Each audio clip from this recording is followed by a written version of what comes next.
Hurry Up Tomorrow fan release is over. A very, very mediocre fan release, quote unquote. All we got to do is see the movie a little bit earlier. But leaving the theater tonight, is this movie going to be worth the watch for people this upcoming weekend? No pun intended. Let's get right into it because I feel like this movie is going to be a bag of mixed reviews.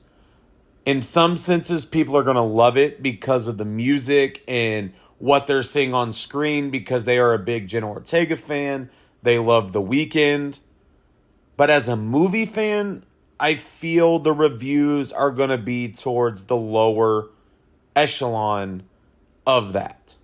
And we're going to get into why. And then we'll kind of look at why I feel the way I do about this movie. Centered around a concert where Abel loses his voice. Now, this is based on real events from The Weeknd, a performance in California where he went to perform and his voice just kind of gave out. And so kind of taking on that real life situation, that does bring something to the story if you knew that it happened. Now, some people may say, but wait a minute, you should know that if you're a movie fan or a music fan. But that's not the case. But what I really feel about this movie is that it lacks in a substantial storyline. Now, with the album, you're kind of seeing that portrayed on the screen. You're going to hear The Weeknd every time you turn around. It's his movie, completely understandable. But the substance is not there. The storyline is a manager and a singer going back and forth, drug use, trying to fight and realize that they need each other. But then there's a girl that is brought into the picture that's causing these problems.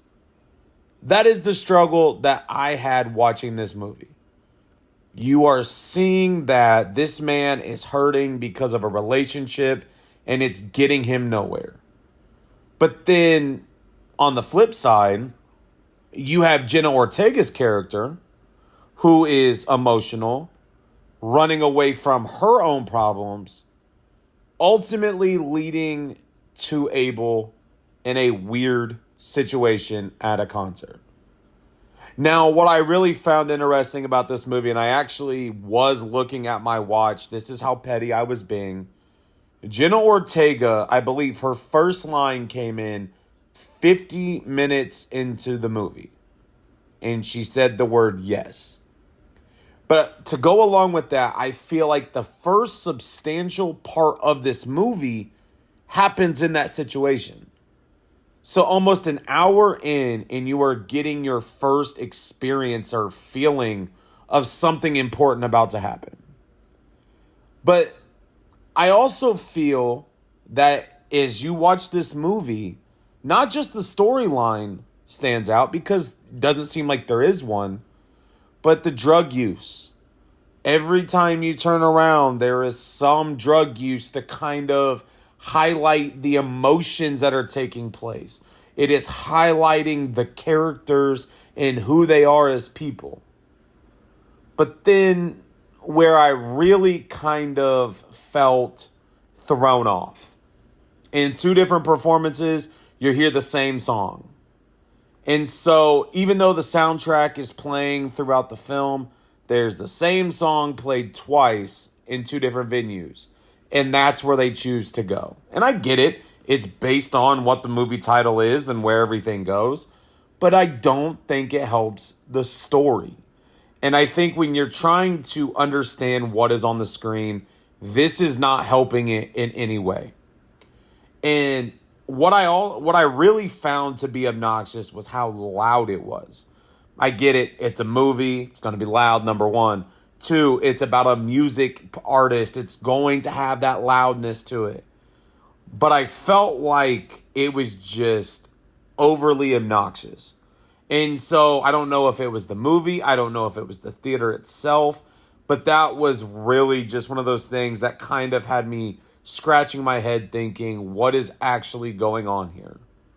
And so what I will give props to is the overall acting.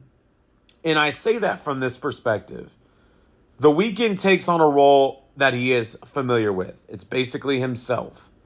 In doing so, I feel like you could actually see the emotion from him, and you're able to see his character and all of the challenges that are being brought in. Barry, the same way. He's playing this hyped up manager, trying to encourage his singer, trying to let him know that he's there for him in the long run. And then Jenna Ortega is going to play her overall role. We know that she is very dynamic. She can play many different roles. But let's get into rating. There were 5 people that walked out of the theater before the movie ended. Once they walked out, they did not come back in. As I was leaving, I heard a lot of people say that was not very good. And we were in one of the smaller theaters because of it being a quote-unquote fan event. They didn't put us in one of the big theaters. But at the end of the day, I don't think this movie does the album justice. I feel that if you are somebody that is a fan of any of the 3 main actors within the movie, you're going to find some entertainment out of it. But if you're going because you want to enjoy a fun movie, it's the weekend, you finally have a chance to relax, and you're trying to find that opportunity, I don't think this is the movie for you. Overall rating, I guess if I had to put a rating on it, it would be a 2 out of 5. I feel like that first 50 minutes to an hour really throws you off. And somebody will say, oh, but you should have paid attention. It was right there in front of your face. But the answer was no, it wasn't. Because you really had to search past that first hour. And the movie's only like an hour and 40 minutes. And then there's substance. I like The Weeknd. I like Jenna Ortega. I like the music, the album that goes along with it because it was released in January. That is fine. I just feel like there are so many missing points within this movie. And unfortunately, it seems to be another Lionsgate movie that will be lucky if it sees $5 million at the box office this weekend. Coming out when Final Destination is out, I just feel like it's going to struggle. It'll get pushed down, and I really feel like it will be, for like Jenna Ortega, A Death of a Unicorn, and be one of those movies that seem to just fall down the ladder. But for me, Hurry Up Tomorrow is about a 2 out of 5. It's a movie, if you are a fan of any of them, you're going to find some joy. But if you are just going to see a movie, I don't recommend it. So make sure to hit the subscribe button. Thank you all for the continued support. Make sure to check out the other reviews I have posted. Stay tuned. Final Destination is tomorrow, and I cannot wait. And I will talk to you all later.